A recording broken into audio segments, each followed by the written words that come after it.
You're watching highlights of the Ashtabula City Council meeting on July 6, 2026. Follow your local governments at cgov.org. From major grant dollars to a big change in zoning rules and a deep dive on extreme weather, this update packed a lot into just a few minutes.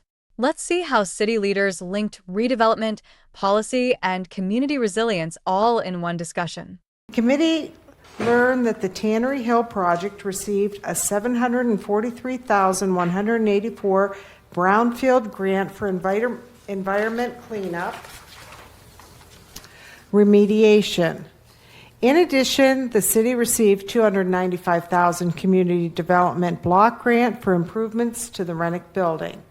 The city manager has also announced his intention to recommend repealing the temporary moratorium on accessory structures larger than 200 square feet, allowing current zoning regulations to apply until no new zoning code is adopted. The committee welcomed Ivanka Hall, Executive Director of Northeast Ohio Community Resilience Center, who presented information on building community resilience during extreme weather events. The presentation highlighted flood risk, emergency preparedness, community resilience, planning, tree canopy, and opportunities for local collaboration to better prepare our community for future emergencies. Neighbors were gearing up for a hands-on cleanup at South Park, and the details went all the way down to power edgers and mulch. If you've ever wondered what it takes to quickly spruce up a well-used park, you'll want to hear this plan. Before we move on, would you give us the address for the park so folks know where to meet? So it's in front of the Episcopal Church. I don't know the South Park address. It's South Park. Did I not say that? You did say South Park. You did. There's about 4 beds that need to be cleared up, hedges trimmed. I'd like to get, depending on who has the equipment, I'd prefer not to do it by spade. Hopefully we'll have a couple people with power edgers there, or weed trimmers that can do it. I'd like to get all the sidewalks edged, clean out the beds, mulch them, trim back the bushes, and just spruce it up. I mean, the Parks Committee's done a great job of, keeping the grass in good shape, but, weeds in between the cracks, and, just try to have it look like it's brand spanking. That's the hope. And if we have a big turnout, maybe there's the possibility of splitting and sending some folks up to North Park too. I don't know. I've had quite a bit of people respond. Who's able to show up that day? We'll see. City staff did not just cheer on the South Park cleanup from the sidelines. They stepped in with equipment and supplies to back it up. Yeah, our staff will be there, Mr. President, I'm sorry. Yes, Ms. Mills, our staff will be there. We're going to get mulch, so that'll be on hand to be able to spread mulch in those beds. We have a power edger as well. Before wrapping up, council leadership shifted gears into the next round of committee meetings and early morning budget talks. Here's how they queued up what was coming next for finance, public works, and more. Thank you very much. We going on with our finance and personnel. That committee will meet July 17th at 8:30 in the morning. Public works, public utilities, cable, and schools. A snowstorm left Lakeside High School and its insurance coverage in pieces, and the district had to figure out how to rebuild anyway. Councilmember Mills shared how leaders mapped out demolition, repairs, and a legal fight to get students back on campus. The demolition of the 2-story academic wing was completed in February of 2026. On March 23rd of 26, the board approved an agreement with Green Space for repair and replacement of the roof system of the remaining back portion of the building. That encompasses the auditorium, auxiliary gym, main gym, and 10 classrooms at a cost of $7.5 million. The interior of the back section was not damaged in the original incident. The decision was made to repair that part of the building so they could get back into part of the high school. She expressed her firm goal to vacate the temporary Lakeside 9 at Mother of Sorrows and return students to Lakeside High School campus from January through March of 2027. With the contractor's projected completion being April of 27. She noted they're ahead of schedule. Upon returning, The students will have access to the shop room, band room, art, weight room, choir, and a newly constructed science lab. The district was covered for $288 million at the time of the loss, with all premiums paid. Liberty Mutual dropped the district's coverage the day after the snowfall event. A replacement insurer picked up the district 3 days later. She said also the elementary building sustained $500,000 in roof damage, attributing to the same snowstorm. And Liberty Mutual is also denying that. That claim has been added to the existing lawsuit. The district is actively pursuing avenues to obtain upfront funding to begin construction ahead of a legal settlement so that insurance proceeds can be used to repay those funds upon resolution. After a devastating snowstorm, the school district did not just focus on bricks and mortar. It also took a hard look at food, finances, and community trust.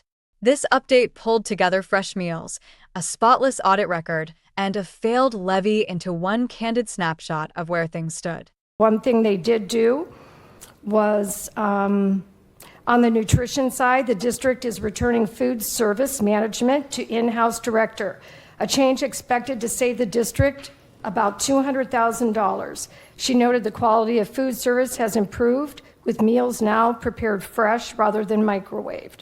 Human resources and finance. The fiscal officer received an award for a clean audit with no findings, the 8th consecutive year. And also the district's renewal levy for technology and textbooks failed in May of 2026, and that was not for staffing or roofs. So explained that administration is working to establish a community levy committee composed of residents to improve public education and communication about really what the levy purposes are. Currently, the district stands at approximately 2,865 students. From new sidewalks to smart traffic signals, Councilmember Mills checked in on how Main Avenue's streetscape changes were actually working on the ground. Did those upgrades really smooth out one of the area's busiest intersections? The Main Avenue Streetscape Project sidewalk is working out well, transitioning to the east side. And we discussed light pole deliveries are sometime in July. No updates on light poles yet? Okay. And you mentioned about the traffic signal radar installation, West Avenue, Lake Avenue, Carpenter, is that? That's complete. That's completed. Okay. Should that cause a better flow? If you've been through that intersection, it is flowing much better right now. Mm-hmm. Okay. Yep. I kind of noticed that, and I just wasn't sure if that was done yet. A major water outfall project hit a strange snag. The EPA's strict testing window had to line up perfectly with boat traffic in the slip. Councilmember Mills pressed for answers on how the city was juggling deadlines, data, and dock schedules all at once. The outfall relocation project is ongoing.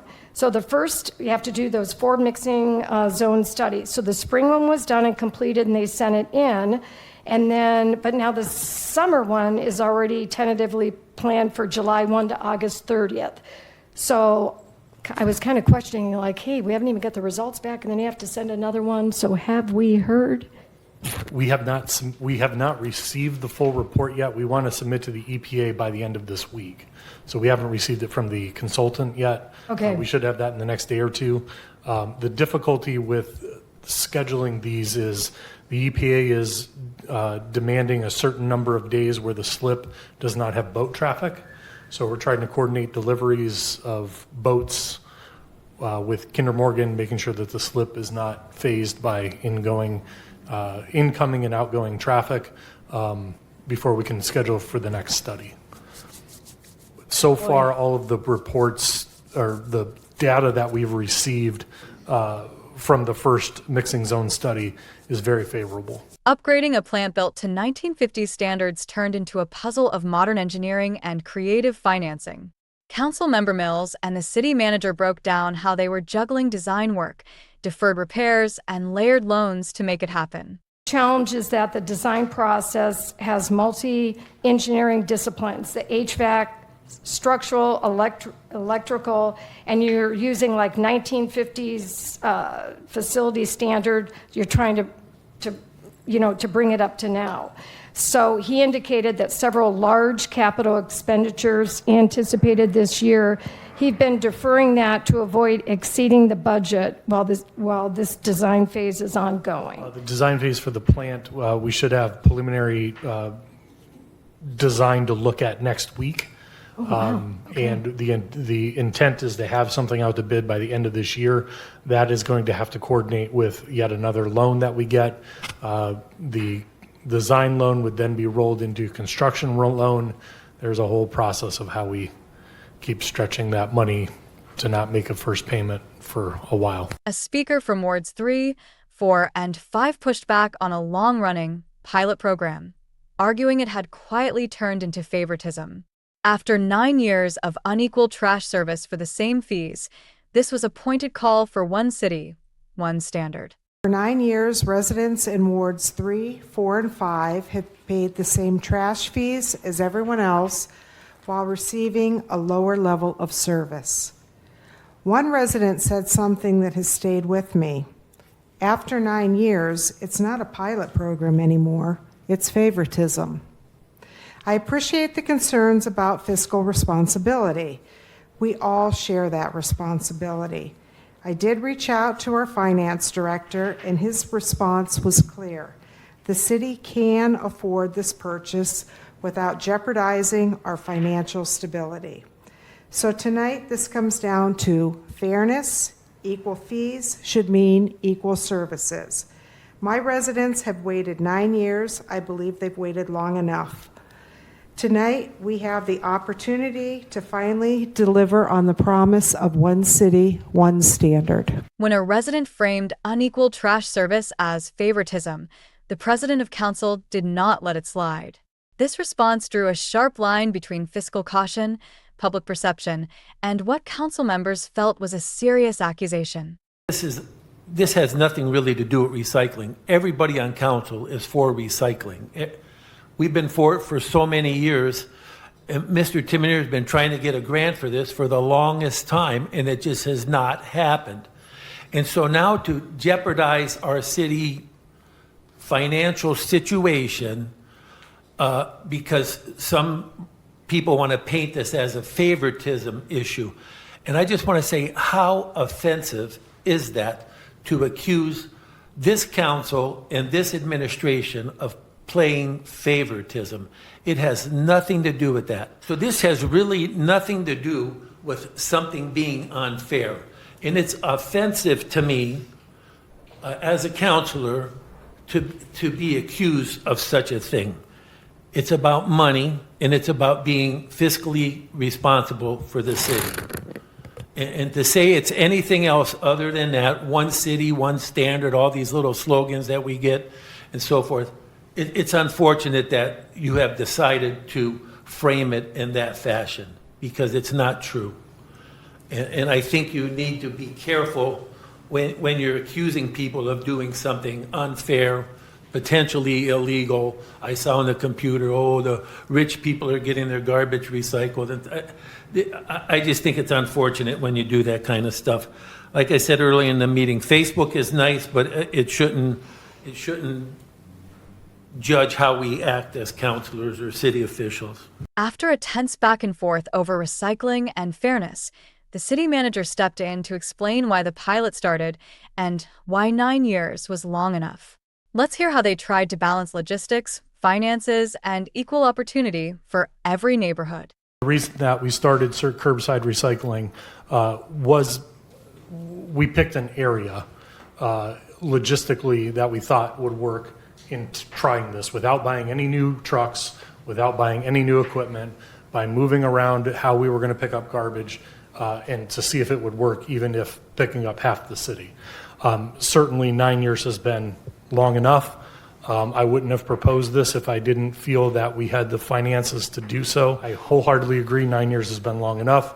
I wholeheartedly believe that everybody should be given the same opportunity. I would just like to point out the areas that do have recycling, you get 64 gallons of trash In the areas that don't have recycling, you get 3 32 gallons, which is 96 gallons of trash that you're able to put out each week. After the debate over fairness, the city manager drilled into the nuts and bolts of citywide recycling, totes, truck costs, landfill savings, and new pickup schedules. Stick around to hear how those numbers shaped the plan residents would soon see on their curbs. Right now, the ordinance is 9 bags or 3 32-gallon garbage containers. The totes that we're going to are 64 gallon for trash, 64 gallon for recycling, but the recycling is every other week. On Fridays, it's going to be half the city on one Friday and half the city on the other Friday. Until we get in a position where we can purchase the trucks that we right now like the ones that have a split rear back, where 60% of the back is dedicated to garbage and 40% is for recycling. Those trucks are topping off at about $400,000 a piece right now. So we need at minimum of 3 of them in order to do this. We saw about a 20 to 25% decrease in our landfill expense. The other thing to keep in mind too, and again, I agree that we have to do recycling. When we go out to the landfill, we're the largest contributor to our county landfill, and we pay the most tipping fees. So there's a tipping fee on top of what we are charged per ton for disposing of the municipal waste. Those tipping fees help fund the solid waste district. Has been very much fiscal responsibility and the fiscal demand of what this thing would cost.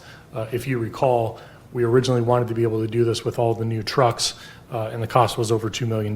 We've now pared that all the way down to around $300 and some thousand, and we hope to get this done. If council agrees to this, it's about a 4-week lead time from the time we order them. But in the meantime, we are going to want to change schedules and routing so that people get used to this. We'll probably do garbage pickup 4 days a week, Monday through Thursday, with recycling in your particular area every other. Once the city committed to expanding curbside recycling, Councilmember Mills zeroed in on a practical question. How many totes were on hand now, and what would it cost to replace them later? This clip showed how leaders weighed long-term replacement costs against keeping the sanitation budget in solid shape. Mr. Manager, do you stockpile extra of the totes for new builds, new houses, something gets stolen? We do have a few extra, and then we also have pieces parts. Typically, the only thing we see on these carts have held up extremely well. We're approaching 10 years on these carts. Typically, it's a couple wheels here and there. We haven't really had problems with lids, but we do have pieces parts that if a resident says, hey, I have a broke wheel, or if the guys notice it on the truck, we can go out and put that was new my parts on it. question too. For 1 and 2, how many totes do we have down on 1 and 2? I believe we ordered around 3,000 of each to begin with. Oh, wow. Okay. So it's about 2,800, and we're going to verify that number, but the quotes I have is 2,800. I don't know if we'll need all 2,800, Okay. but I believe I that's just how didn't know, like, when are you thinking possibly those need replaced? Not even thinking that right now. Okay. Well, no, I mean, I just didn't know of a cost. I know I have numerous properties, and so I have, I'll be working on one, and I'm pulling them out there. And I know they're older, and I'm like, they are in pretty good shape. At today's rate, it would be, if we ordered a whole nother, it's about 300,000 for both, for recycling and garbage. So if that did go through, that would be a possibility of some kind of conversation in the future that eventually they will have earmarking. Yeah, absolutely. But I would like to get sanitation in a position where they're starting to have a carryover before we start replacing those. After a heated debate over recycling and fairness, Councilmember Mills took a step back to talk about unity, social media, and the hard choices behind a $300,000 funding decision. Let's listen in as this comment tried to clear the air while still raising real budget concerns. I think that just shows, as a council, we need to stick together so that the public knows that we are all here for the right reasons. We are here for what's the best thing for the city, to work hard for all of our residents and constituents, and it's not one side against the other. And if we agree to disagree at times, that will happen. That's our right and that's our opinion. And sometimes social media is just the worst because it'll only give you half the facts, and good governance is giving you all the information. And sometimes, and to suggest that any of us would be against recycling is absurd. I mean, we all should be recycling. I mean, what I don't believe in, and I still am on the fence, I don't know what I'm doing, is taking about $300,000 from the general fund that sanitation, we're not paying back. We see today needing emergency legislation for fixing an AC unit. We see in Public Works report, water pollution controls holding off on large capital expenditures to avoid exceeding their budget, while community improvement plan design phase is ongoing. In Public Works report, staff are looking into feasibility of leasing rather than purchasing the split 60-40 trucks, but we're not in that position. As the recycling debate came to a head, the city manager pulled back the curtain on how leftover funds were being used and why that mattered for public trust. Hear how this explanation tackled both spending rules and rumors about where recycling really ended up. What we're taking out of the carryover in the general fund, is approximately $230 some odd thousand. And again, we've been able to build up that carryover in the general fund by being prudent for projects like this.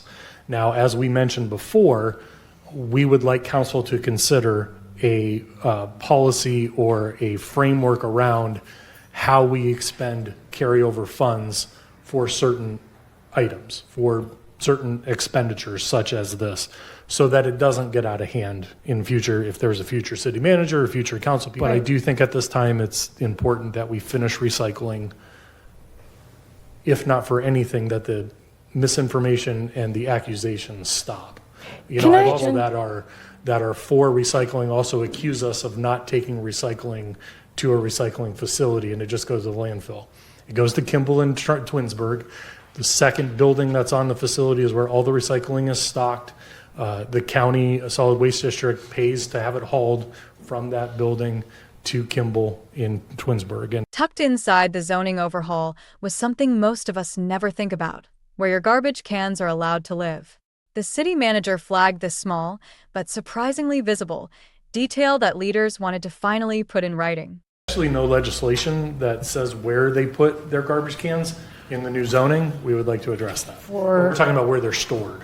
Some people store them like in the front of their house. As the recycling funding debate reached a critical point, President of Council Roskovics drew a line between being an environmentalist and guarding the city's rainy day money. Listen in as this exchange put big fears about state policy, building needs, and Main Avenue spending squarely on the table.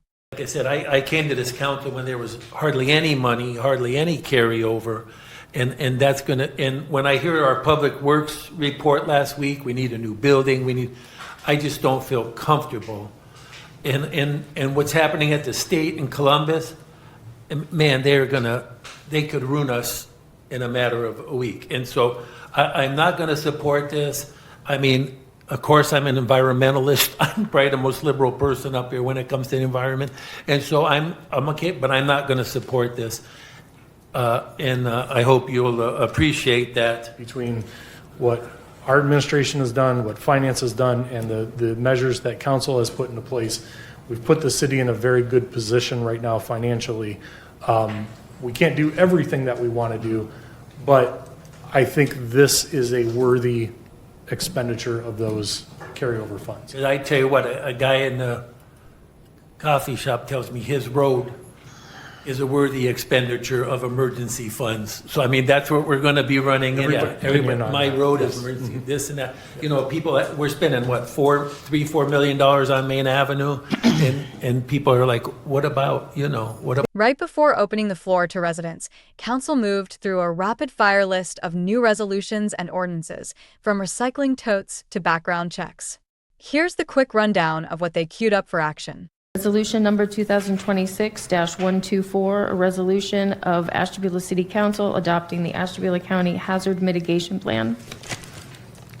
Ordinance number 2026-125, an ordinance authorizing the city manager to purchase recycling and rubbish containers from WasteQuip LLC to complete the city's curbside recycling program. Ordinance number 2026-129, an ordinance adopting the tax budget of the city of Ashtabula for the fiscal year beginning on January 1st, 2027, and submitting the same to the Ashtabula County, Ohio Budget Commission. Ordinance number 2026-130, an ordinance declaring an emergency and authorizing the city manager to enter into an agreement for HVAC repairs at the Annex Building with Ziegler Heating and Cooling. And for second reading tonight, ordinance number 2026-97, an ordinance repealing in its entirety codified ordinance section 759.08 for the purpose of removing the requirement to obtain a completed FBI and BCI background check. And ordinance number 2026-98, an ordinance enacting new codified ordinance section 759.08. We will hear from any citizen who would like to address council.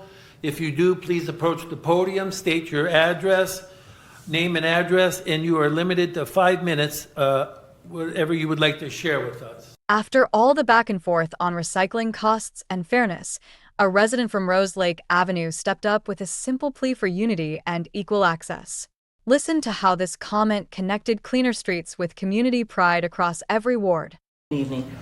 Liz Penna, 360 Rosero Lake Avenue, apartment 406, Ashtabula, Ohio. I was really listening to the discussion about the recycling. And I really feel that it's important that all the wards have the ability to have the chance to do the recycling. It will keep our communities a lot cleaner. It'll give people a little bit more pride in knowing that what they're throwing out can be used, especially with the plastics and things. And I really feel that the comment about one community is really important, especially when there's so much division over every little thing. And if the money is available for every ward to be able to recycle, I think it would be good for the entire city. It would boost the morale of the community and also make the council look a little bit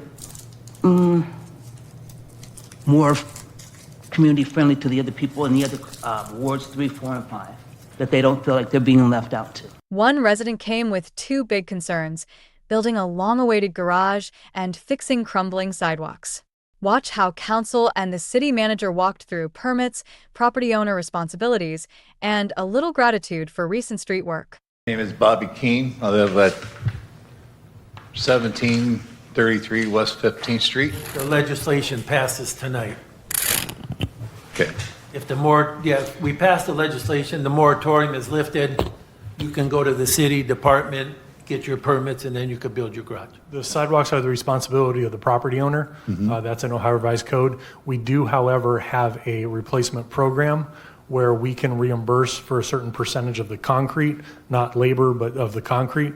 If you come up to our office, there's a form you fill out. Our inspectors will go measure what needs to be replaced and then determine how much can be reimbursed to you. You do have to pay the full bill. And when the contractor that you select pours the sidewalk, they need to have it listed separately, the concrete material and the labor. So come out, if you tell us what you'd like to have done, we'll come out and measure it and let you know what to be reimbursed. It's Okay. like $2.95 a cubic yard or something. I can't Also, I would like to thank John Milnick and Jepson. They did a good job getting rid of my ditch so far. They've got to let it settle a little bit and got some pieces back on order, but they did a fine job, a real good job. When council lined up a batch of routine measures, one item did not stay routine for long: the ordinance to buy recycling containers. This clip showed how leaders carved that decision out for separate debate while fast-tracking everything else. Ordinance number 2026-123, an ordinance to authorize a renewal agreement with EPLS LLC for prescription benefit consultant services. Resolution number 2026-124, a resolution of Ashtabula City Council adopting the Ashtabula County Hazard Mitigation Plan. Ordinance number 2026-125, an ordinance authorizing the city manager to purchase recycling and rubbish containers from Wastequip LLC to complete the city's curbside recycling program. I'm going to ask that we separate out ordinance 125, 2026-125, the recycling containers. I'm going to ask that we separate that out. With that being separated out, is it council's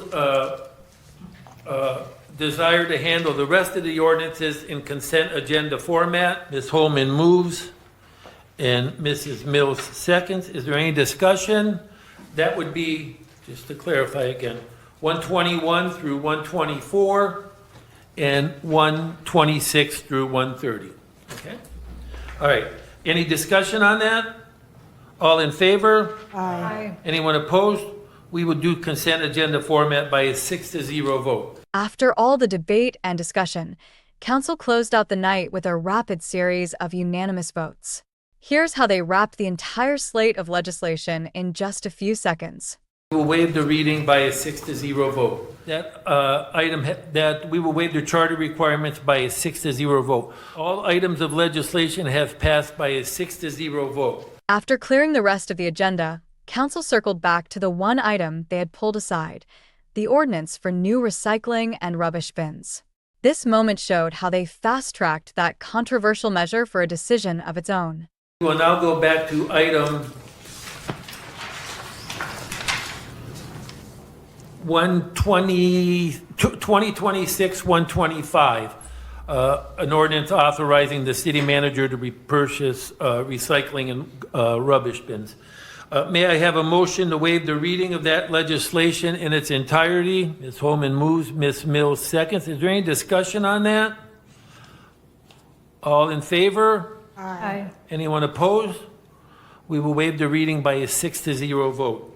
I will now entertain a motion to waive the charter requirements of 2 readings. So we will waive the charter requirements of 2 readings by a 6-0 vote. After all the tension over recycling, Council finally took the decisive vote, but not before President of Council Roscovics offered a pointed reminder about comments on social media.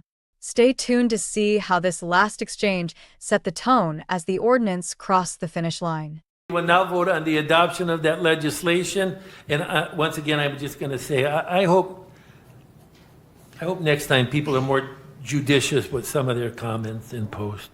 Would you please call the roll? That item has passed by a 5-1 vote. Tucked into the end of the agenda, Council quietly rewrote the rules on background checks for certain licenses.